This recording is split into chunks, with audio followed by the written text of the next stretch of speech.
Let's talk about talking. For many writers, creating authentic dialogue that not only builds characterization but progresses plot can be difficult. But it doesn't have to be hard. It can be as easy as speaking. That's right, you can expect a really dorky acronym right about now. S.P.E.A.K. Skip the obvious, pay attention to voice, engage at the scene, always check your tags, and keep it brief. Follow that acronym and you'll be on your way to dynamic dialogue. Your readers will practically hear your characters off the page. Dialogue is an amazing tool for storytelling. While it's great for progressing plots forward, make it too stiff, dull, boring, or full of backstory, and you're just wasting word count.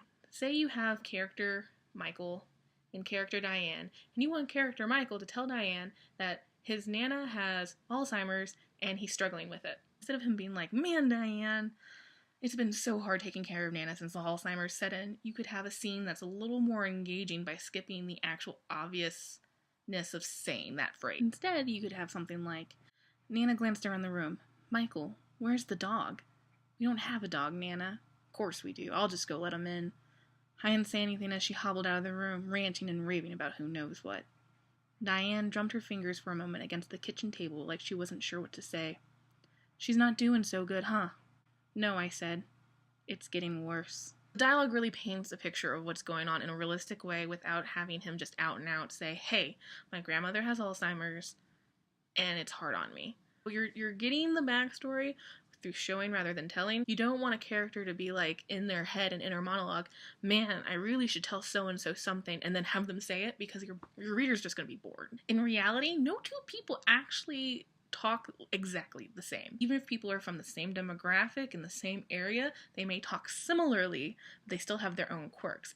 If you had your dialogue in front of you, just like the actual phrases your characters say, would you be able to tell which character is talking? Or better yet, would someone who didn't create the characters, like a reader, be able to tell which character is talking? If the answer is no, you may want to work on strengthening your character's voice. Sometimes people stutter, or use the wrong word, or leave off endings to words like something instead of something.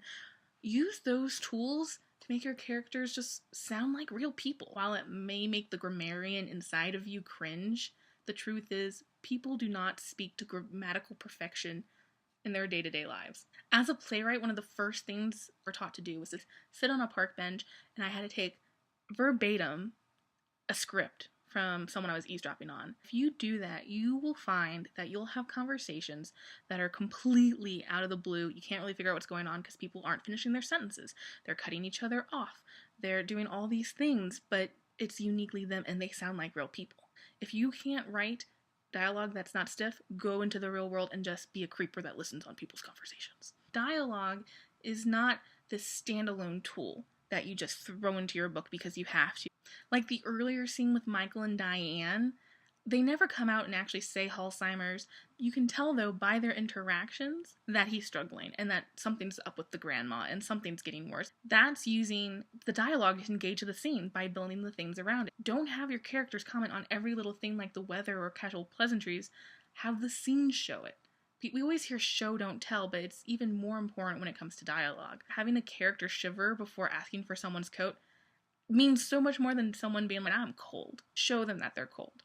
Let their dialogue also show that they're cold without saying they're cold. Dialogue is meant to work with your characters in a way that just connects all the dots. It's bringing in the motion, it's bringing in the action, it's bringing in the scenes, and it's making it that realness that you just really, really want. This is going to sound simple, but if you come away with one thing, just remember that the most powerful word you can have in dialogue is the word said. Not replied, not recalled, not exclaimed, or any of the fancy words. It is the word said. Do not be afraid of this word.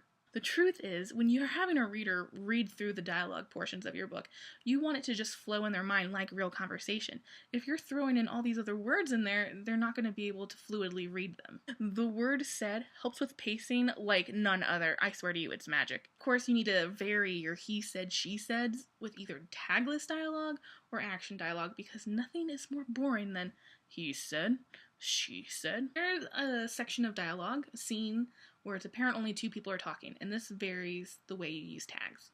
"Hey man, you don't look so good," Ben said. Dave nudged some loose pebbles with the toe of his shoe. "Yeah, what makes you say that?" "Well, for one, you look like you're going to barf." First, we have a dialogue tag. Second, we have an action tag. The third is tagless because it's obvious in a two-person conversation that the next person would obviously be Ben. And that to vary your tags totally helps. Just you need to make sure you check that you're not doing too many saids, too many tagless, and too many actions. And K is keep it brief, unlike this video. I will never forget the day that, as a journalist, one of my editors came up to me and said, "Sometimes the most powerful comment you can get from an interview is a no comment." There is power in what's not being said by your characters. There's just as much impact in the way your character fidgets or looks at another character without saying the obvious. So instead of having long drawn out dialogue about who did what and who's going to do what and how they're feeling, it's sometimes better just to keep it short and simple. One time in a playwriting workshop, I had to write a script with only one word lines for each character. It was still amazing, the things that actors were able to do with the emotion. Well, the emotion that the actors can put into it is really what your scene setup and narration does when it comes to dialogue. When you listen to the people in real world talk and conversation, you may notice that we're very notorious for interrupting each other. We very rarely finish a thought. It's even because we're like a squirrel. There is an art to brevity, and sometimes it is the key to realistic dialogue. There you have it. Just remember to speak, and then your characters will speak. Speak. Head over to whiskeyWineWriting.com for more author tips and articles and our weekly webcast with publishing professionals. Talk to you soon.